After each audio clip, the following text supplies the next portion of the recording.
Hello, everybody. I'm John Self. Welcome to Career Live. It's Friday morning at 11 o'clock noon in New York, and it's 9 a.m. in Los Angeles. So we're delighted to have you with us today. This is kind of the end of the week wrap up. We're going to kind of focus on some themes that we touched on during the week, but we felt like maybe there was more attention deserved here and sort of talk about next week. So we're glad you're with us. If you have any questions you want us to answer, please drop them in the chat. Happy to do that for you. And so let's move ahead and look over what we want to cover today. For those of you who are new to this is a 30-minute summary on Friday every Friday morning at 11 a.m. Then during the week we have lunch and learn at noon and at 4 o'clock on Tuesday, and at 4 o'clock on Wednesday we have something called office hours. So we're delighted to have you. We're going to have another self-perspective in-depth interview coming up in a week or so with a physician who really kind of challenges the medical establishment in terms of quality of care. Okay, so today's the agenda. We're going to pick up a theme we started yesterday, and that is job applicants tend to add time to their search because they're doing default jobs, things that they did in the past that worked in the past. And so when they come into the job market, don't know how things have dramatically changed. And so they revert to default, which really essentially, to kind of put it this way, they're looking in the rearview mirror in terms of strategy and next steps. That's a losing proposition. The other thing they do is they tend to do tend to do tasks that make them comfortable, not necessarily what is going to advance the ball. So it's really down to this: doing what you need to do versus what you want to do. And I'd be the first one to say I'm a sinner at that, like a lot of other people. And I would suggest that there are things that none of us like to do.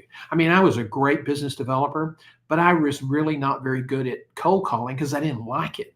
And because I didn't like it, and because I've had people treat me badly in the past, I just tried to stay away from it. And that just didn't make a lot of sense.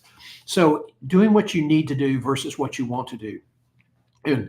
And we're going to try to give you maybe some ideas so that you can start getting more comfortable. There's 5 elements of a successful search and transition. We'll talk about those and really try to put them in a sort of a context so that you can kind of more embrace them. The next thing we want to talk about is finding your authentic voice. Core elements versus tone. There are certain things that you absolutely have to do in a job search if you want to be successful in today's market. But sometimes people, because they are really uncomfortable doing certain of these tasks, they don't do them at all. And so I think what we're trying to do is figure out a way that we can help you get to where you need to be without making it too uncomfortable. So we're going to find your authentic voice and talk about how the core elements can be used.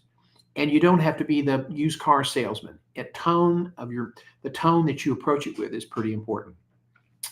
And then finally, we import the importance versus confidence. Are you important? Are you confident? These are 2 themes that people come in, and I've seen a lot of candidates come in and they have this sense of, I'm really important. I'm a CEO of a big organization, and I'm here because it's you call me, so how can they almost act like they're entitled to the job.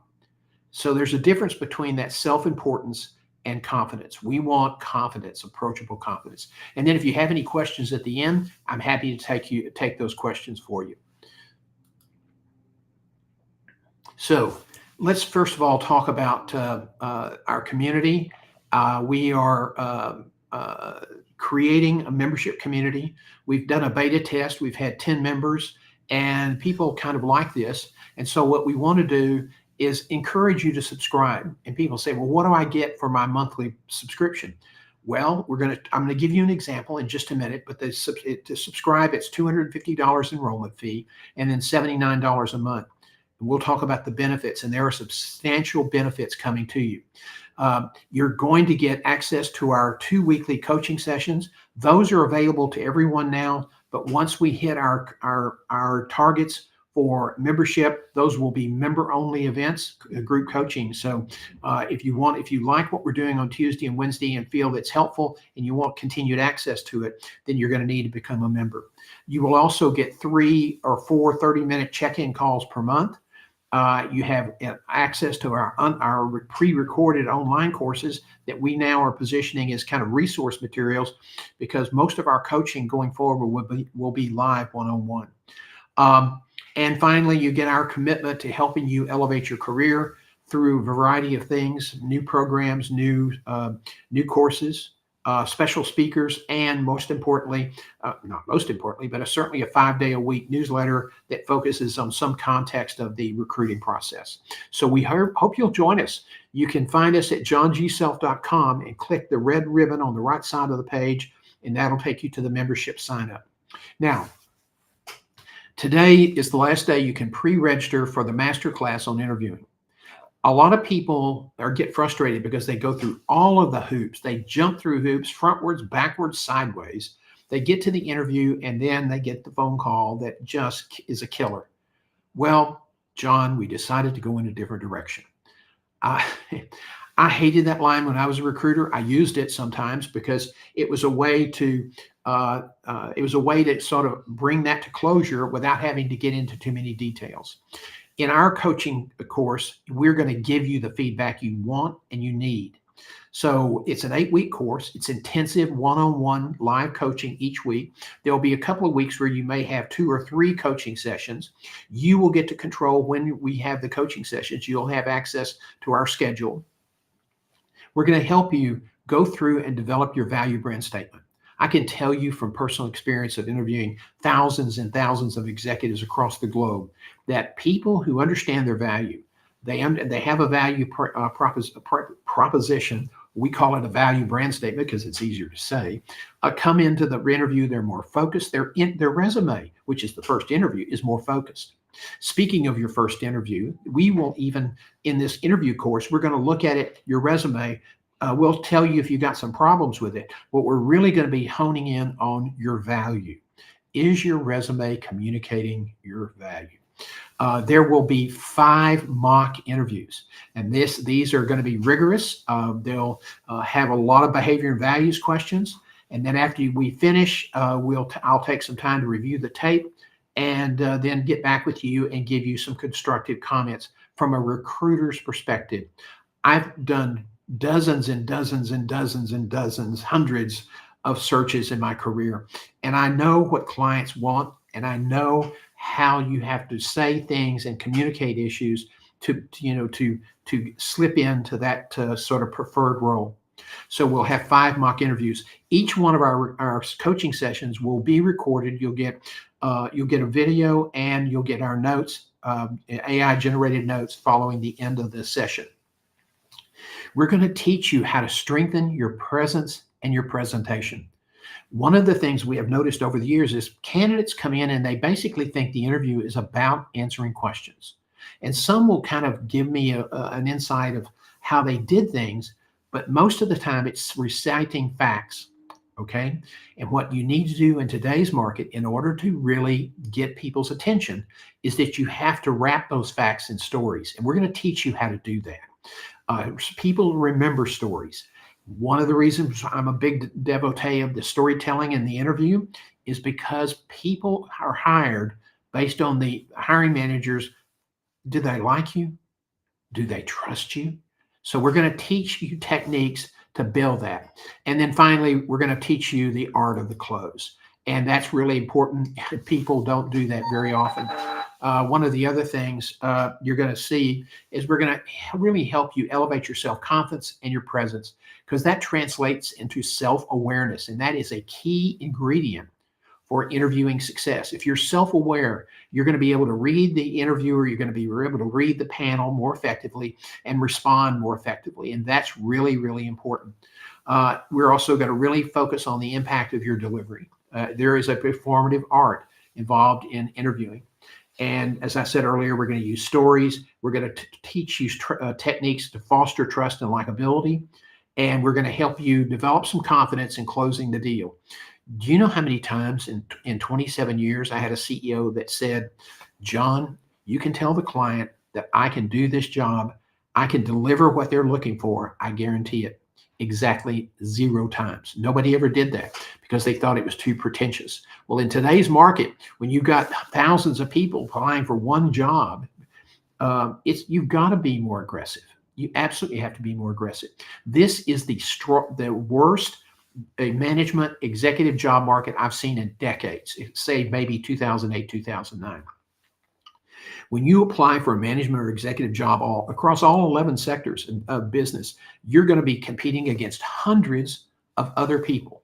One of the reasons that it's so difficult now to get through is because the companies, even though with applicant tracking that's automated and takes care of these resumes, unless they're just really bad, they've got to be put someplace. And companies just don't have the time and the resources to go through all those resumes, even with computer assisted reviews.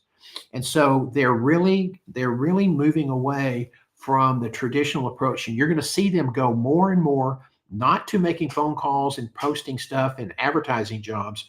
You're going to see them go into LinkedIn and look for people who meet their criteria and then approach them one-on-one. So it's so important that when you get to the interview, you're going to go through all of these hoops. You can't afford to get to the interview and not be 150% with your ability. And a lot of people think they're good at interviewing, and they really aren't. They're fair or they're good. And fair and good is not good enough when you're competing with hundreds of other people. Now, the masterclass will begin Monday on November the 18th, and we will also allow you to have check-in calls. If you have an interview coming up and have a question, you'll be able to schedule some time. There'll be a link for you to use as well. And I want you to register today. Okay, if you register today, the price of the course, I think, is $1,425. If you register today, you get $250 discount off the tuition. So you got to register before midnight tonight. You can go to our website, johngself.com, click that ribbon on the right-hand side about membership, and it'll take you to the course page, and then you click the masterclass, and that'll take you to the checkout page. And there's a couple of videos that reinforces what you're going to be getting in this course. Again, you'll also have access to some free calls as kind of value add into your tuition. Now, if you are already a Career Community member, you get an additional 40% off. So now you're talking about a course for $1,400. That's what, $700 or $800? And for 2 months of my time, that's a bargain. I'm pretty good at teaching people how to interview, and I've been very successful at helping people get the jobs they want. So if you want to take this course and you're trying to save a little money, you will have to put up the $250 on the membership enrollment and pay your first month membership. But then we will give you, if you do that before midnight and you don't get your benefit card at that point, you'll get it the next day, and you'll get the $250 discount tonight for signing up, and then we'll go on and give you credit back so that you get the low fee. So we'll work that out. If you want to do that, you can go on and take that, and we'll refund some of your money if you've then joined the membership program. So I hope that meets with your approval. That was kind of a convoluted answer. I apologize for that. Okay, so we want you to join us. There's the ribbon right there that you can, the gold arrow is pointing to. That takes you to the membership page. This is at johngself.com, and pre-registration ends tonight at midnight. The courses we start teaching on Monday, but this is not group coaching. This is one-on-one. Okay, so now let's go back and focus on our agenda. Doing what you need to do, not what you want to do. One of the key things in job search is people, if they haven't been in the market a while, they're kind of perplexed, they're frustrated because they submit all these applications and they're not getting a response. Well, let me tell you something. Today, based on the demand at the management and executive level, you have less than a 3% chance of getting through and getting a job online. When you applied in the old days, a person got your resume. Today, you're not applying to a company, you're applying to their computer. And the computer may or may not have a well-structured algorithm, And if you're not customizing your resume to address their needs and address their keywords and phrases, you will not even get noticed. What clients are trying to say to me now is, look, we don't want to have to deal with 100 people. We're going to go into LinkedIn and we're going to seek people out. So if you're going into the job market, gosh, you need to strengthen your LinkedIn profile yesterday, because these high-speed scanners can go through thousands of profiles in minutes. In an old search process, it used to take maybe 2 or 3 or 4 weeks to start building a panel. Now they can start getting an initial group of people, maybe 200 or 300. They did it at 10, they'll probably have it by noon. Okay, so you've got to be disciplined. And that means you need to do networking, because if you don't do networking, you're going to have to depend on the computer, and that's just a losing proposition. You want to create a job search plan. People are so plan resistant. But if you don't have a plan, this is not the kind of work you do every day. So you need to have a plan so that you can stay focused on the priorities that count. Not talking to your friends, not planning a new round of golf, but talking to people that can help you advance your career goal of finding your next better job. Okay, you have to network for leads, and that may include calling some people that you've maybe communicated with online but have never spoken to personally. That's a form of cold calling. You have to do it. I'm sorry. Maybe 3 or 4 years ago you didn't have to as much. Today, if you don't do it, that's just add time to your job search. And given that they're not giving away really generous severance packages anymore, it's really important that you move as fast as you can. If you're not in the job market now and think you might be in the future, and that's just about everybody in the world, get job search ready. We'll help you get job search ready. It's not a real expensive process, so that if you do get the tap on the shoulder, if your company is bought out by someone else, or there's a merger and your job's eliminated, you're not going to have to spend 2 or 3 months trying to figure out how the new system works. You're already going to know. You'll be ready to go to market pretty quickly, whereas everybody else that you're going to be competing with is probably going to be at the end of the line. Being job search ready helps you get to the first in line. Okay, so networking is important, and people don't like doing that. I am sorry. Now, there's several different styles for networking, but one of the things I recommend is get a target list of companies in the geographic area where you want to be. The bigger the geographic area, the more geographic areas that you have, the faster your job search is going to go. But if you want to stay in an area around 50 miles of Dallas, there's a lot of job possibilities there. But if you're in certain industries, it's going to be really tough. So you want to be able to expand your region to get more possibilities at a faster rate of speed. Don't not customize your resume. Even if you get a letter from a recruiter on LinkedIn, that means you've been scanned, that says, we've identified you, you've been scanned. And if you have an interest, here's some more details on the job, then submit your resume to the link below. You still have to customize it because ATS is going to be reading that. So don't not customize your resume. You also need to customize your value pitch for each client. Now, the first question that you're always going to be asked is, tell us a little bit about yourself, John. They're not asking for a summary of your resume. Gosh, they already got that. What they're really asking you to do is tell them who you are, what you believe in. Why are you interested in this job? Why are you interested in this organization? Convince us why we should hire you. Okay, and this has got to be done in 250 or 300 words, and you don't want to go over 90 minutes, or you don't want to certainly go over 2 minutes. I've had clients that went 25 minutes without a breath or a comma. So you want to be focused. That's really important. This is part of being disciplined. You want to be prepared. You want to know a lot about the client. As each step of the interview process, you should have carefully selected questions so that you can peel back their culture, their challenges, why people leave, what are the downsides to this job. You just have to sometimes be very indirect, but you can get a lot of information. It's really important that you pay attention and you execute on your plan.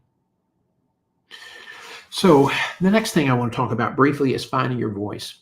Those 5 things, there's things you have to do. You have to have customized resumes. You have to update your LinkedIn profile. You have to, you don't have to necessarily have videos, but it might help. You don't have to do, you do have to network with people, but there's ways that you can do that. Now, certain people in certain professions, we're going to struggle with that a little bit, and I understand because they're in a position that they are not really encouraged to promote themselves. Some people are just not comfortable with that. So there are ways to do that using the LinkedIn connection requests. Customize a message, explain why you're interested. Hey, your hospital or your manufacturing plant or your service industry is in an area that my wife and I, or my partner and I, or my spouse and I have identified as for future growth. My company will be going through a merger, and my position is being eliminated. And so if you hear of anything, let me know. So you send them a package, and then you'll follow up with them maybe in 3 or 4 weeks, hopefully by phone.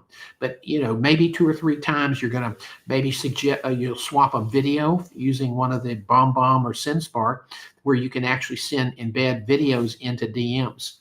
And sometimes that can help expedite the creation of a relationship. But whatever it takes, you've got to build that relationship so that they'll feel comfortable referring your name to the HR if they have the kind of position that opens up in their organization that they know you want. That's a lot better way of getting a job, doing that behind the scenes, trying to connect with people, trying to leverage that relationship. It's a lot better way than just submitting resumes online. Okay, LinkedIn is a really powerful tool. So if you've got 5 or 6 companies in a geographic area, LinkedIn can help you gather who's what's what. If you have an industry professional association directory that has maybe email addresses, etc., use that in building your database for those targeted regions. Okay, you've got to be ready to reach out to people. You have to be able to connect with people. And you can't really waste any opportunities because you just did it on the fly and you really hadn't thought it through. You got to think things through. You got to be prepared. You got to touch all the bases on fundamental recruiting and job placement. And that's just, you can be lower key with it. You don't want people to think badly of your credentials. And we're talking maybe physicians here. Physicians work hard to build their reputation, and they really are uncomfortable kind of self-promoting. Sometimes you have to do it, but you don't have to go, head in on this. So you can reduce your tone, share in just common conversation, smile a lot. You can get across your value without coming across as a hard-driven salesperson. Okay. It's important for you to develop your voice. And the way you're going to do that is practicing answering questions, practicing giving your value brand statement. Practice how you do it. You've got to smile. You've got to lean into the conversation. You've got to let them know that it's okay for them to reach out to you, and and that it's okay that you can be trusted. I guess that's what I'm really trying to say. Channel your messaging based on your style and your values. Not everybody is as outgoing or as capable of speaking today, obviously not, but capable of doing extemporaneous speaking. And that's a great strength, but not everybody has that strength. So you really just want to try to touch on your highlights of what you bring to the table, and you really want to emphasize your style and your values. People aren't necessarily buying experience when they hire you. They're buying value. What did you do? What will you bring to the table to help us, sort this out and solve our problems? George Clooney once said that he kept going to auditions, excuse me, and never getting a job until he finally figured out that he was always asking for a job, help me out. And everybody knew who he was. He was from a show business royalty. He said, I turned it around when I realized that they aren't hiring me as an actor. They have a part that they need to fulfill, and that I can be the solution to their partner. And he said, once I turned that construct on its from that perspective, he said, I started getting all the work I could handle.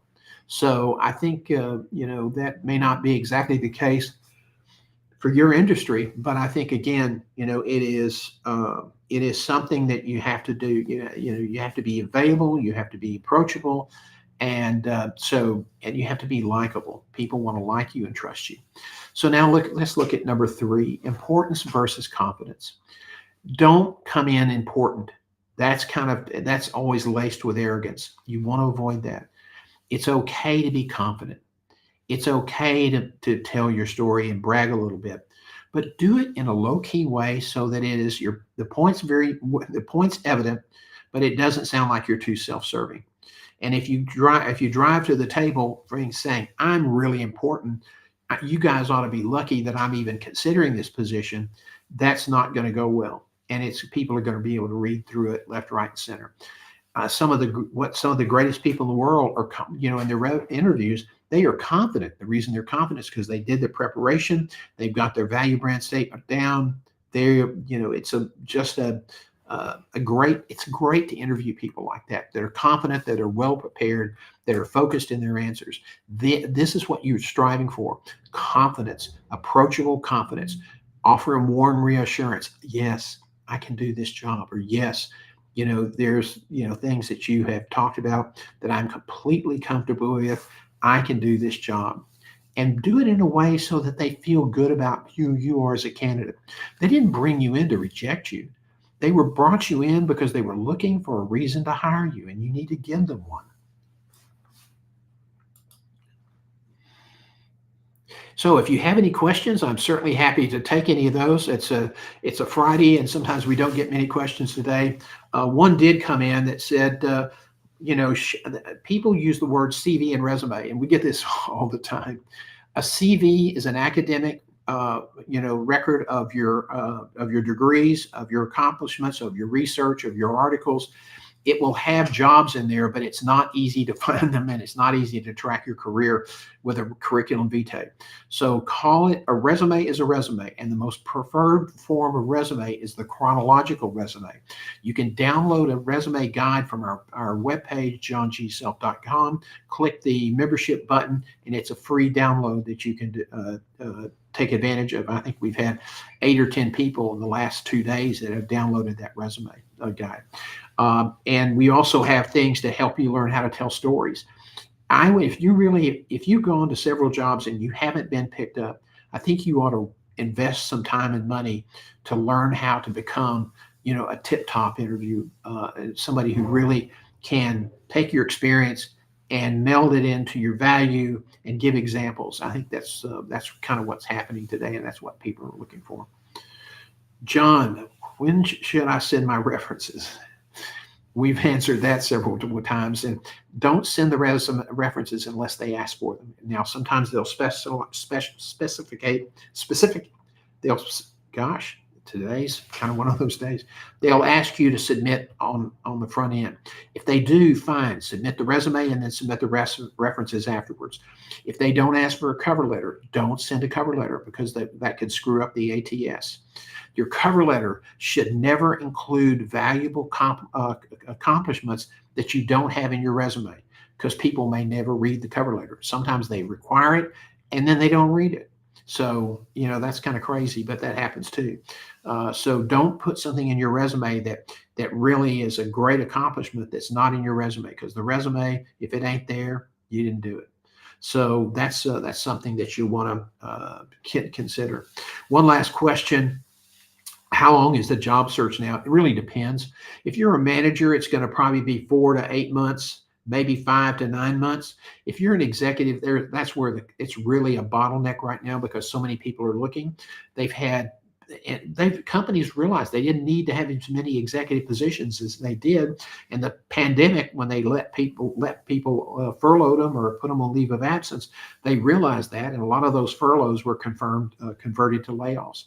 We'll probably never see that many executives in positions available at the current structure of the market anytime soon. I'm talking about maybe years. So it's really important that you really master the art of the interview.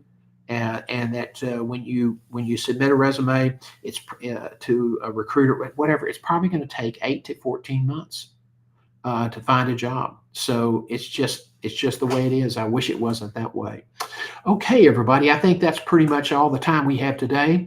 And I want to thank you for being with us. If you watch this on replay and have questions, you can email me at john johnself.com. Have a great weekend, everybody. We'll see you Tuesday at noon on Lunch and Learn.